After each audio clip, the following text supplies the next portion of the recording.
Welcome to I Love My HBCU ? The podcast where we express our undeniable love for HBCUs, but where we are also not afraid to address a few tough questions. So, sit back, learn a little, love a lot, and rep your HBCU. Hello, everyone, and welcome to this episode of I Love My HBCU ? I am ecstatic is the right word to welcome Council President Nick Mosby to I Love My HBCU ? If you know anything about him, you know he is a proud HBCU alum from Tuskegee University, but I'm going to be 100%. quiet. How are you doing today? I'm doing great, Dr. Tolson. Thank you so much for having me on. Look forward to talking about how I love my HBCU. I love it. I love it. So Tuskegee University. So you share something. So for those who've been listening, they know that my academic home is Morgan State University. I love my HBCU ? Has nothing to do with Morgan. However, I rep Morgan State University hard. And you share something with my president. Oh, yeah. Yeah, another Tuskegee man. There we go. There we go. I always I don't hesitate to not say I've had a couple of speeches at Morgan and talk about all the exciting things that are happening on the campus and his leadership. And I don't hesitate to talk about that it's done by Tuskegee man. Yes. Listen. Can I say that? Listen, I can say that because I've got a Tuskegee man on the episode today. When I watch some of our Black men doing some amazing things, there's some commonalities you have. And Tuskegee, for some of you, happen to be one of those commonalities. So it's a lot of amazing people doing a lot of amazing things that Tuskegee was their home. So, very proud to be an alum and definitely excited about, all the experiences I had there and how I can pass it on to other folks. So for those who don't know you, those who are local to Baltimore know exactly who you are. I like to call you one of those extremely active members of our city. But for those who don't know you, what does I'm going to keep on saying council president because that's your full title. Well, hopefully throughout this process, you'll just say Nick. But people know my title, council president, Dr. Tolson. No, call me Tosin. You're doing that intentionally. So Nick, what does Nick like about Baltimore, especially in this role of yours where it has you touching several parts of the city? Well, that's a great question. I love my job. I love serving. I love being a voice in the room. That has a certain amount of shared experiences that maybe are unique to those rooms and as it relates to those decision making from a policy perspective. I love, understanding and knowing my background and my story and, how I can try to uplift, other young folks in our city.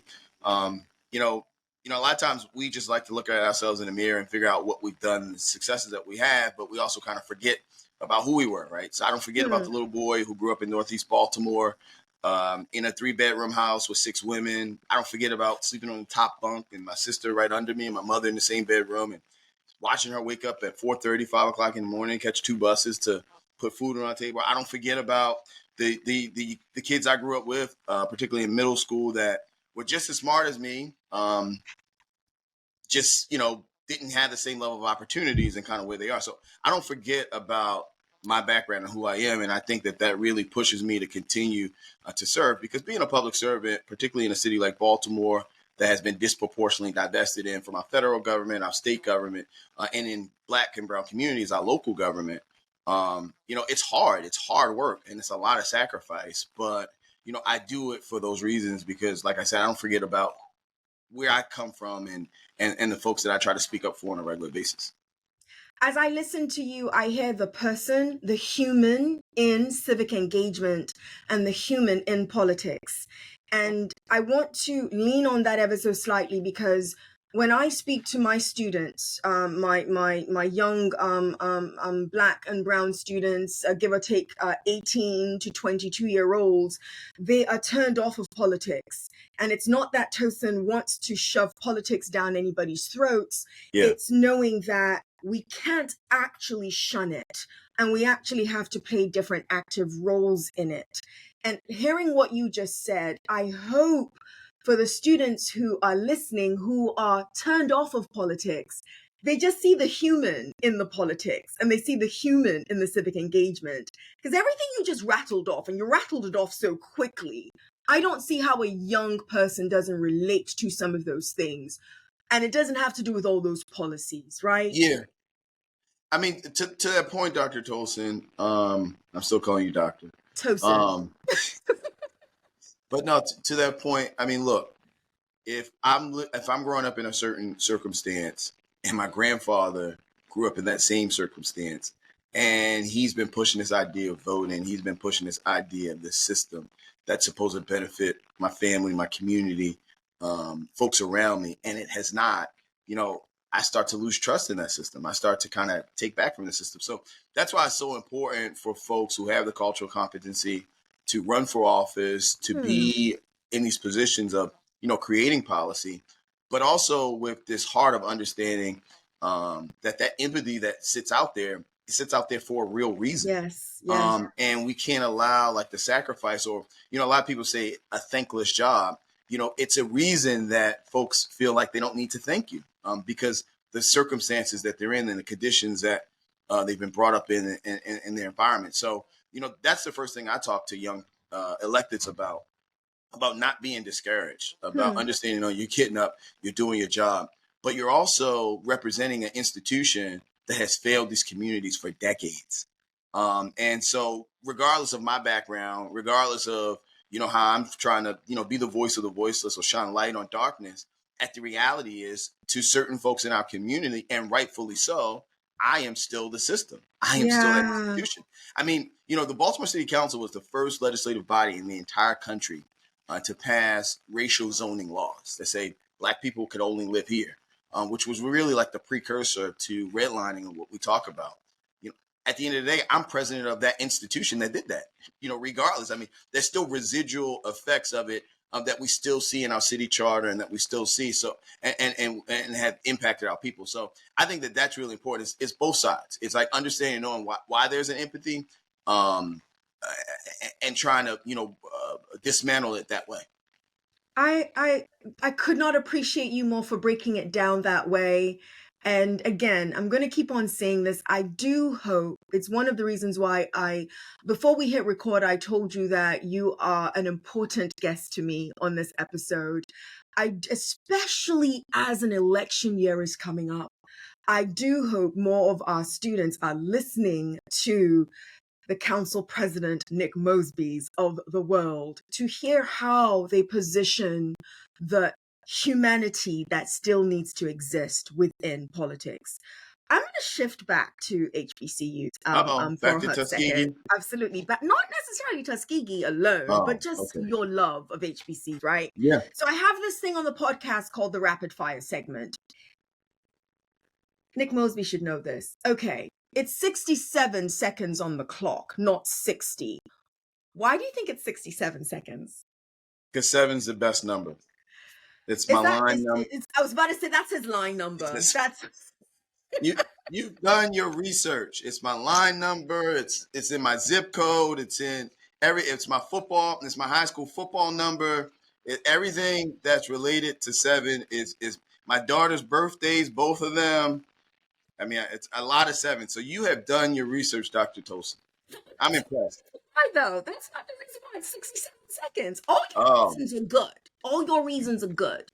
But it's 67 seconds because 10 HBCUs were founded in 1867. I was about to say that next, Were Dr. you? Tolson. Were I you? was. Land grant institution. Yeah. I'll give it to you. Okay, right, we're going to put 67 seconds on the clock. Let's go. And let's go. First question. Describe your HBCU experience in one word. Magnificent. Magnificent. If your time... This is a good one. You're not allowed to use the Q song, okay? You're not allowed to use this one. All right. If your time in college was a song, what song would it be? It would be Jay-Z and Memphis Bleak Coming to Age sequel 2. Okay, I don't know it, but okay. Yeah, Uh, that was my interview song. So whenever I had an interview my senior year, I would like play that song like 20 times before I went to my interview. I love it. I love it. If you remember, what was your best meal in college? It was probably people in Tuskegee are gonna say from the chicken coop, but I would say from Fred's fish truck. So we used to go and get these fish sandwiches on bread and I would put mustard and hot sauce on it, but that was always a fun treat in Tuskegee. Lovely, But lovely. most folks are gonna say the chicken coop. The I'll say chicken coop. Fred's. No, we're going with your answer. You go Fred too. Shout out your favorite professor or administrator or person at Tuskegee University, then or now.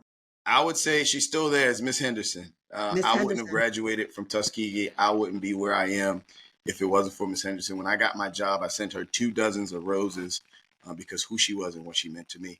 And we probably should talk about that story later on, but we only got We will. 67 seconds. We will. And the All right. 67 seconds are up. Oh, However, man. however, I did a always horrible do job. this. All right. I always take the liberty of asking one more question just because it's fun. Do you remember who your commencement speaker was? I don't. I don't remember mine either. Yes. So we're in the same boat. I mean, to be honest, I have no idea who it was. I don't remember. It slightly embarrasses me, but not so much. But I don't remember mine either, which makes me wonder how important those things are on some days. Well, I started thinking about like how many speeches have I given, and the young folks remembered or didn't remember me. I hope that they remember. I hope I was impactful. You were. You're Nick Mosby. You're impactful. So before we get to Miss Henderson, because I do want to hear the Miss Henderson story, I do want to know. Say that how again? do you go? I do want to know your college selection journey. So how do you go from Baltimore to Tuskegee? How did you make that selection? All right. So in Baltimore, I went to a middle school that grossly underprepared me for a school that I was able to get in. The best high school in the entire country, the Baltimore Polytechnic Institute. So I got into Poly because I wanted to be an engineer, but I was coming from a school called Chinquapin where I just had basic math. At the time, Poly, your freshman year, you started in Algebra 2. So I didn't have pre-algebra. I didn't have Algebra 1. My first math class was Algebra 2. Wow. My mother found a program that summer called Upward Bound. And that was for a first-time college student, the underserved definition, where throughout the school year, they would give you tutoring on Saturdays, but also during the summertime, you would spend 6 weeks on a college campus. Nice. Well, I did Upward Bound my entire 4 years at Poly. It helped get me through Poly. And then in like my junior year, we went on a college tour. And I'm the first person in my family to go away to college. So, wasn't a lot of institutional knowledge in my family about where to go, all that. So anyway, Upward Bound takes us away. We go on this college tour. And I won't tell you the HBCU name, but we came back and they said, well, what schools do you guys want to apply to? And I told Mr. Green, I said, Mr. Green, I want to go to this school. It's HBCU. And he said, Nick, I think you're a little better than that school. I think you should kind of look at other schools. Hey, I'm not joking. I didn't say the name. I'm not going to say the name. I am not going to say the name. But it was out of state, right? So he said, well, just keep looking. And, but I think that you can get to another school. You want to go to HBCU, but I think that you can get to better school. So I'll never forget this. I went home maybe a couple weeks later. In the mail, that's when you took like the PSAT or SAT in colleges that sent you all this mail. I had a pamphlet from Tuskegee, and it had like Booker T. Washington, George Washington Carver, it had all these history stuff, and I love history, particularly Black history. So I went back that Saturday, Mr. Green. I said, well, Mr. Green, what about Tuskegee? Like, is that like one of these other schools? Because I mean, we take it for granted because we've gone through the process, but you kind of understand and know, like, oh, this school's good for that major, that school's just kind of fronting like they're good for that. But you don't know. College is college, right? My mother was excited for me to go to any college, right? It could be the Dr. Tolson College of whatever. And she'd be like, you're going to college, great, right? We didn't really understand or know, right? So I went back and he was like, yeah, Tuskegee's a great place. So what Mr. Green did, he got on the phone with the Upward Bound down in Tuskegee, Miss Woodson. Shout out to Miss Woodson. And he arranged, Upward Bound paid for me to fly down to Tuskegee. Yeah. He arranged with her for me to stay on campus for like a weekend, go through the whole tour process, fill out an application process, try to get acceptance process. Ultimately, I went down there, was by myself on campus, but loved the experiment, loved the opportunity, decided that's where I wanted to go. Nice. And that's how I chose to go to Tuskegee. I wanted to go to HBCU. I wanted, at the time, major in aerospace engineering. Ultimately, I switched to electrical engineering, but that was my decision-making factor of going to Tuskegee. Wow. Wow. Wow. So, you know what's funny? Most of the time when we ask that, not funny, interesting is a better word. Most of the time when I ask that question, I always hear that the deciding factor was money, like a scholarship. For yours, it sounds as if it was based on what you wanted to study and a mentor's belief in your greatness and what your greatness needed to be associated with. Is that accurate? That's accurate. And let me be clear, I started out with a scholarship. Okay. So that was I'm pretty sure money was kind of Played a role. But yeah. I got a whole money story about Tuskegee as well. So I'm not sure we're gonna have time to get in that, but that's the next chapter in this. I love my HBCU story. We're gonna bring you back. We're going to bring you back for that story because I want to hear about Miss Henderson. Tell us about Miss Henderson. It's actually connected to Miss Henderson. Then tell it. Go ahead. All right. So I tell young folks this story all the time. So, you know, like my first time getting on a plane, I packed like 12 bags, just throwing all my stuff in different bags. Go to the airport. They're like, sir, you can't bring 12 bags on this plane. I'm like, what? They know you can only check into whatever. I don't know. Then you have to pay extra amount for the ones that are over. So I try to consolidate my bags as much as possible. Whatever. Finally get on the plane, have to pay a couple $100s. You know, I don't have the couple $100s. The money I saved up that summer. Shout out to Inroads, which was my internship organization. I got in as a senior coming out of high school. But anyway, go down with my mother, land in Montgomery, Alabama. We drive to Tuskegee. She drops me off campus, get my dorm room. We meet back up the next day. My mother's like bawling in tears outside of my dorm because she's about to leave and fly back to Baltimore. And now it's my turn to go in and register. So I go stand in line 2-3 hours, I don't know, waiting, Tuskegee Gymnasium, go up front, fill out all the paperwork. The woman say, look, everything's perfect. Your schedule's perfect. All we need is, I don't know, $1,700, whatever the amount was. It was money that I did not have. I said, ma'am, I don't have that money. She said, well, you have to go to the financial aid office. So I go to the financial aid office, wait in line again for another hour, fill out all these forms, again, loans and stuff for my mother, you know, can't figure out the money situation, whatever. And I'm assigned a financial aid counselor. Bingo, Miss Henderson. Miss Henderson. So, long story short, I had this problem. There was always this running joke of all my friends in campus. Like, is Nick registered yet? Because every single time, come back to school, however I got down to Tuskegee, that's a whole nother story. Hitchhiking and planes and trains and automobiles and whatever. However I got back to Tuskegee, it was always like, is Nick in school yet? And I say that because my junior year, the Board of Regents of Tuskegee came down and said, hey, if you have a balance, you're going to be withdrawing from school. You have to automatically withdraw. And, you know, so I remember taking that death walk, you know, I walked to the bursar's office, stand in line again for like an hour and go up. And I never forget. I say student ID 106306. You know, that was my student ID. We'll never forget that number because I had to use it so much and go through this process so much. And the woman looks down and she says, in her Alabama accent, baby, you don't owe any money. I said, I don't owe any money. So being from Baltimore, I said, well, I need you to print that out. Print that out on the piece of paper. Nick Mosby, 106306, zero balance. So she prints it out, like, boom. I'm like, well, do you have the transactions, you know, of this account? She's like, yeah, sure. So she goes to another screen. She said, this is weird. You know, 5,000, 4,000, whatever my balance was at the time, was paid on was put on your in your account yesterday. I was like, can you print that out too? So she prints that out. And I take that paper and I run. Who do I run to? Miss Henderson. Miss Henderson. So I go to Miss Henderson And I shut the door. She said, Nick Mosby, I knew I was going to see you here today. And I said, Miss Henderson, I said, I just went to the bursar. I knew I was getting put out of school. I had no idea how I was going to get home. Had to call my mother because at this point, nobody knows I'm about to be put out of school. So she's like, she said, look, she said, we know that, everybody's getting withdrawn if they have a balance. There's a pot of money that, that was allocated for students. Most of the counselors gave out $500 here or $1,000 there.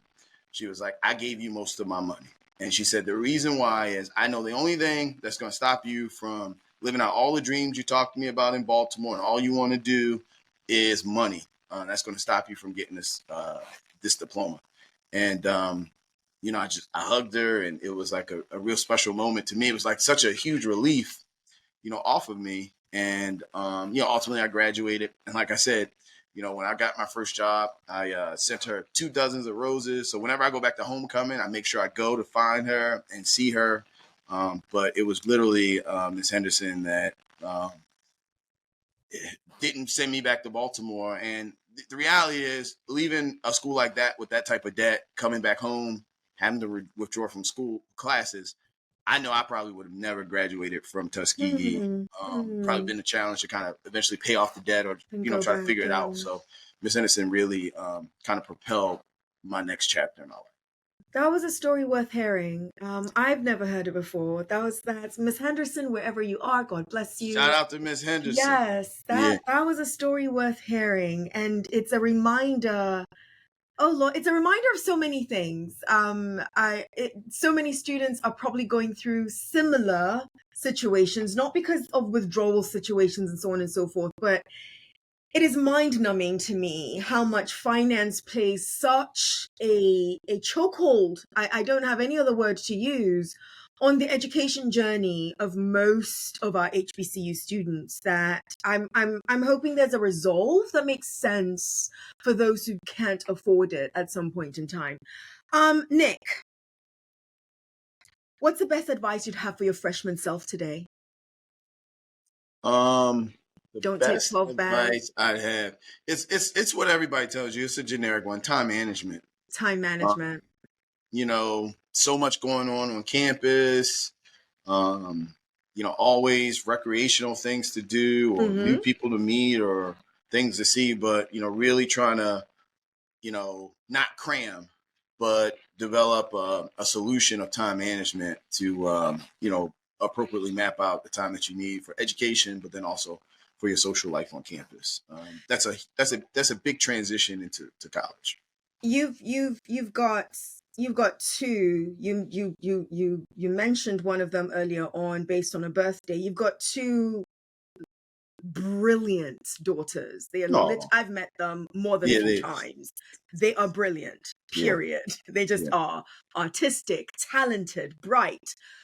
And I know mom's got to say so in this as well, to some degree, because they have the say so ultimately. But if you could pick, and they wanted to go to an HBCU, where would you pick for them? It would be challenging. I mean, I'm not one of these folks. I love my HBCU, but I'm not the type of parent that's like, you got to go to my alma mater because of family legacy. I think that, each HBCU, and that's why it's exciting, has its own characteristics, right? Absolutely. Some kids want to be further away from home. Some kids want to be closer. Some schools are better from a technical perspective. Others are better from a liberal arts perspective. Yes. Some are better as it relates to postgraduate, like getting you into the postgraduate type of track that you need to get into.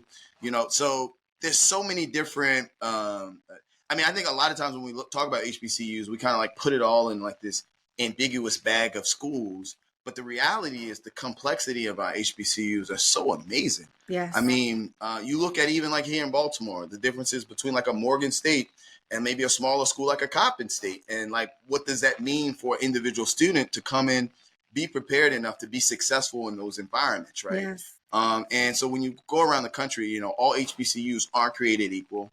Mr. Green was exactly right. If I would have went to that school, I don't know if I would have the same pathways that I had to get to where I wanted to be. And he knew what I wanted to do. And he knew that, maybe he used the wrong words of, you're better than that school, but, that wasn't the school for me. So, Yes. what I'm going to do is just open up the process to my daughters, allow them to kind of be exposed to it, and then ultimately provide them advice or guidance based off of my experiences and my know-how to, hopefully come up with a great selection. But both are extremely interested in going to historically Black college and university. Okay. That's good. That's good. And even if they don't end up at an HBCU, they're amazing. I've met them, so I'm not just saying this because he's here. They are pretty amazing. I would be surprised. Now, this is what I will say. I'll be surprised if they, from an undergraduate perspective, they don't choose an HBCU. I would be surprised. You'd be surprised if they don't choose an HBCU. Don't choose for undergrad. Yeah. For undergrad. Got it. Okay.